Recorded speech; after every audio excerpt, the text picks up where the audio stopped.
한국토지주택공사 다들 아시죠, 여러분들? LH, LH 직원들의 토지 투기 의혹이 걷잡을 수 없이 커지면서 정부는 비대진 LH 조직을 해체 수준의 개편을 추진하겠다는 그런 입장을 보이고 있는데요. 이번 투기 사태에 국민들이 분노하는 이유는 평생 집 한 채 장만하기도 녹록지 않은 서민들에게 크나큰 상실감을 줬기 때문입니다. 서진영 대한부동산학교 회장 겸 경인여대 경영학과 교수 연결해서 좀 자세하게 이야기를 좀 나눠보도록 하죠. 자, 서진영 회장님 안녕하세요. 네, 안녕하십니까. 예, 어떻게 바쁘게 지내시고 계시죠? 예, 그렇습니다. 예. 예. 자, 그나저나 회장님 예. 이번 사태를 계기로 그 LH가 지나치게 좀 비대하다는 그런 지적이 계속 나오고 있거든요. 네. 뭐 조직이 비대해지다 보니까 내부 통제가 제대로 되지 않았고 네. 또 이런 분위기가 땅 투기로 이어졌다는 건데 일단 먼저 이 LH가 어떤 기업인지 다시 한 번만 좀 더 설명 좀 해주세요, 회장님. 이제 한국토지주택공사 같은 경우에는 예전에 토지공사와 주택공사가 합병을 해서 만들어진 공사입니다. 그래서 한국토지주택공사군요. 예, 그렇습니다. 네. 그러니까 이제 2008년도에 공기업의 선진화, 그 다음에 이제 양쪽 경쟁을 하다 보니까 이 비효율적인 조직이다 보니까 이 효율화 차원에서 두 개를 합병했던 거예요. 이 사실 LH 같은 경우에는 한국토지주택공사법이라는 것이 있습니다. 이 법에 의해서 설립된 정부에서 전액 출자한 공기업이라고 보시면 됩니다. 뭐 자산만 하더라도 184조, 뭐 부채도 130조. 사실 직원도 거의 10,000명 수준에 육박하는 거대한 조직이에요. 예. 우리가 이제 이 한국토지주택공사법에서 규정하고 있는 LH의 설립 목적을 한번 보게 되면 뭐 토지의 취득, 개발, 비축, 공급, 도시의 개발, 정비 뭐 이런 것들이 쭉 나열돼 있어요. 결국 이제 뭐 국민의 주거 생활 향상, 그다음에 이제 국토의 효율적인 이용 뭐 이런 것들을 해서 국민 경제 발전에 이바지한다는 게 목적이에요. 이제 쉽게 설명을 하게 되면 뭐 신도시 개발, 아파트 건설, 그다음에 임대주택 공급, 뭐 이 행정 중심 복합 도시 개발, 지방 재개발 뭐 이런 것들을 하는 거예요. 그래서 이 부동산 개발 정보들을 LH에서 독점하다 보니까 직원들이 사실 투기 의혹을 이기지 못하는 것 같아요. 일단은 이 LH 조직 개편 혹은 LH의 해체 수순을 만약에 이제 밟게 된다면은 어떤 방식으로 수순을 밟게 되는지 이게 일단 좀 궁금하고요. 또 그렇게 됐을 경우에 LH의 핵심 기능인 신규 택지 공급 또 뭐 신도시 토지 개발 등의 업무 이런 업무들은 어떻게 되는 겁니까 앞으로? 일단 정세균 국무총리가 이 LH를 어떤 해체 수준으로 혁신 방안을 마련하겠다는 얘기는 했잖아요, 그죠? 사실은 조직 개편 또는 이제 해체라는 이 극단적 방안들이 나오고 있는데 현실적으로는 쉽지 않을 것 같아요. 쉽지 않습니까? 예.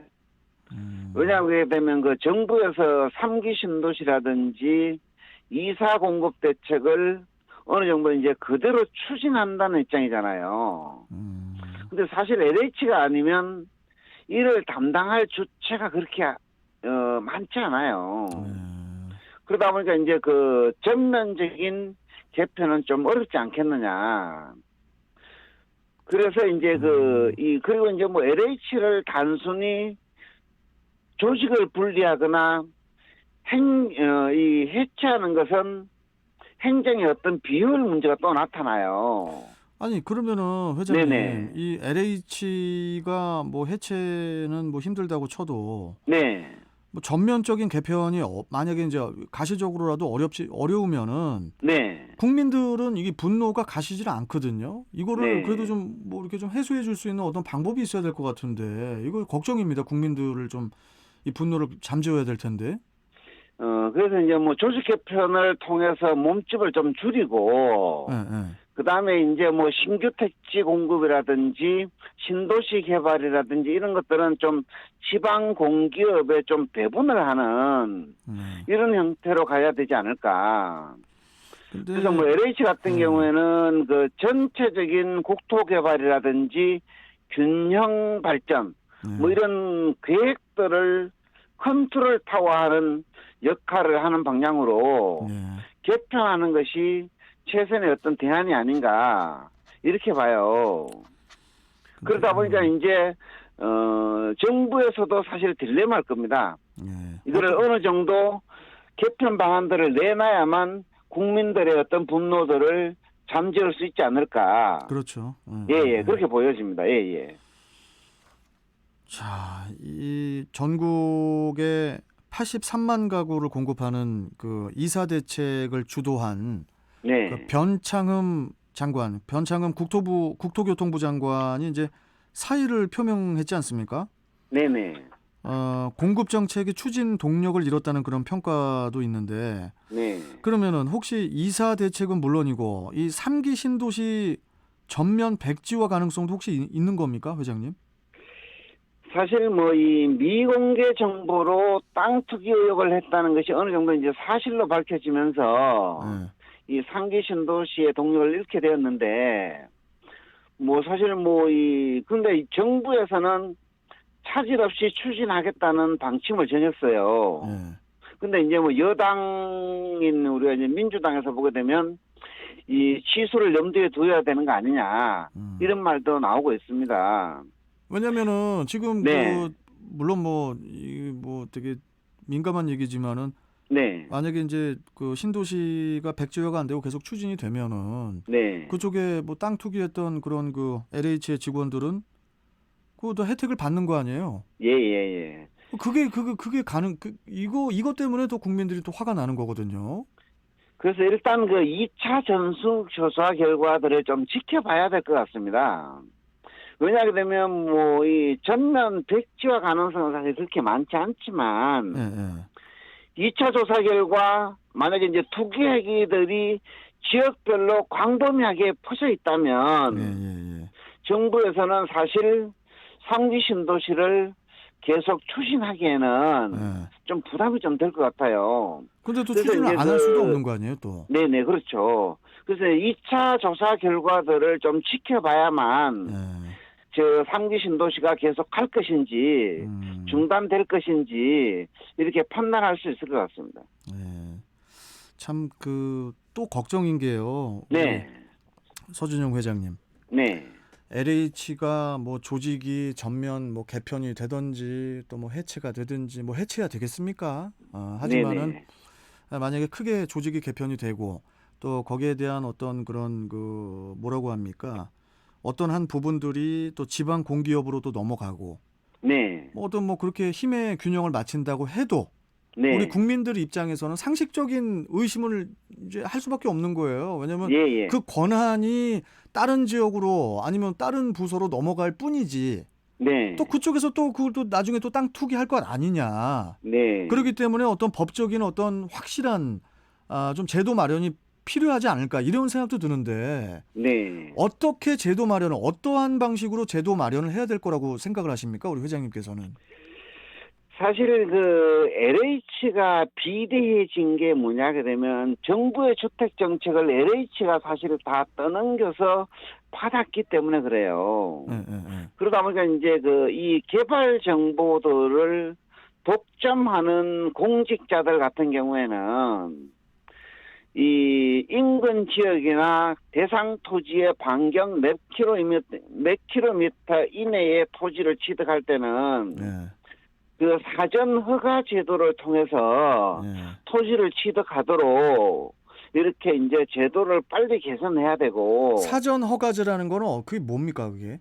예를 들어서 뭐 본인이 이제 인근 지역의 실소유자로 실질적으로 이용하기 위해서 매수하는 것들은 괜찮지만, 실소유나 실사용 목적이 아닐 때는 사전에 이제 자기 조직에서 허가를 받도록 하는 제도이죠. 그게 이제 그 사전 허가 제도라고 보시면 됩니다. 그렇군요. 예, 예. 그런 법적인 제도가 좀 빨리 네. 또 마련이 돼야 또 이런 사태를 또 나중에 계속 네. 반복이 되지 않으니까. 네. 그리고 좀 마지막으로 네. 좀 하나만 좀 여쭤볼게요, 회장님. 네네. 이번에 이 LH 사태가 상당히 국민의 아주 큰 공분을 사고 있는데, 네. 이 LH 사태 때문에 현재 우리가 살고 있는 이 집값, 이 집들의 집값에 미칠 네. 영향이 있다고 보십니까? 우리가 이제 뭐 LH 사태와 관련이 없이 그 현재 우리나라 지금 저 집값에 이 집값하고 거래량들이 조금 이제 둔화되고 있어요. 둔화되고 있다고요? 예. 근데 이제 뭐 이게 LH 사태의 영향이 아니라 이제 뭐 장기적으로 우리나라 집값이 이제 급등을 했잖아요. 네네. 그러다 보니까 이제 국민들이 좀 피로감들이 좀 있는 것 같아요. 네. 그다음에 이제 뭐 워낙 이제 부동산 가격들이 많이 오르다 보니까 대출을 받아서 추가 매수에 나서기도 상당히 어렵고, 그다음에 이제 뭐 공공 분양 대신에 민간 분양을 이제 그 받고자 해도 물량 자체가 그렇게 많지 않아요. 그래서 지금 이 당분간은 매도자와 매수자 간의 힘 겨루기가 좀 계속되지 않을까, 저는 이렇게 판단을 해요. 그런데 또 이제 이사철이라서. 네네. 이게 또 어쨌든 이제 뭐 매도 호가와 매수 호가 간의 갭이 상당히 커지게 되는 겁니다. 근데 이제 전세 가격들은 그래도 이제 계속 상승하지 않을까. 그러니까요. 이런 이제 예측을 할 수가 있어요. 그 전세가 계속 상승하면 이럴 바에는 저 대출 껴가지고 집이라도 사야 되는데, 이 대출도 이게 좀 만만치도 않고 아무튼 여러 가지로 이게 복잡하네요. 예, 그렇습니다. 참 그래서 뭐 이게 그 사전 신도시 지금 이제 그 사전 청약 하잖아요. 7월 달부터. 그 사전 청약이 계획대로 이루어지느냐 이루어지지 않느냐가 사실 가장 큰 변수일 것 같습니다. 정상적으로 이루어지게 되면 공급이 이루어진다는 시그널을 이제 국민들이 받게 되는 것이고, 사전 청약이 안 이루어지게 되면 청약 이게 공급이 안 되는구나 라는 시그널을 국민들이 받기 때문에 사실 사전 청약이 일정대로 진행되지 않으면 집값이 상당히 불안해질 여지가 충분히 있다, 이렇게 보시면 됩니다. 이 LH 사태 때문에 선의의 피해자들도 있거든요, 회장님. 네. 참 이 집 한 채 마련하기 위해서 영혼까지 끌어모으고 또 빚까지 내서 투자했던 그 많은 그 젊은이들의 한숨이라든지, 그리고 또 지금 모든 국민들의 상실감, 이 LH 사태가 이대로 그냥 쉽게 잊혀지지는 않을 것 같습니다, 이번 사태는. 아무튼 계속 좀 냉정하게 지켜보도록 하고요. 자, 회장님 오늘 말씀 잘 들었고요. 또 뵙도록 하겠습니다. 고맙습니다. 예, 감사합니다. 예. 자, 지금까지 서진형 대한부동산학회의 회장 겸 경인여대 경영학과 교수와 함께 했습니다. 자, 이제 통신원 연결해서